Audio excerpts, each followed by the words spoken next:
It was not such a wonderful situation. It was a family that had a girl in high school, a boy in college, and a boy who was flying in the Air Force.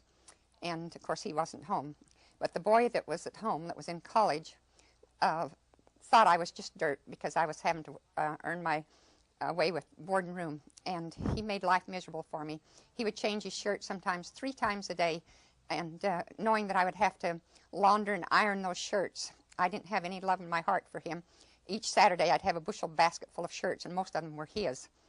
And so I didn't have any love for him, and he didn't for me. It was interesting, though, when his brother came home from the Air Force on leave, and he saw very quickly what his brother was doing. He took him to task in a quick way, and he told him, cut that out, and told him what he thought of him, and it wasn't much. However, he didn't change his ways.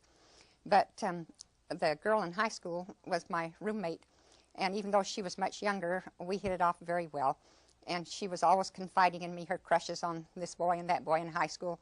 And I listened to her and enjoyed her. She was a bubbly, fun type. Actually, she was the most fun of anybody in the family. And so I enjoyed that part of being there. But the mother ran a dress shop, and the father worked downtown in a kind of an insurance securities type office. And so he was always buried deep in the problems of the office, and the depression was not over, and so things were slow, and he was always kind of worried. He was a very nice man, but he always seemed to be very, very worried.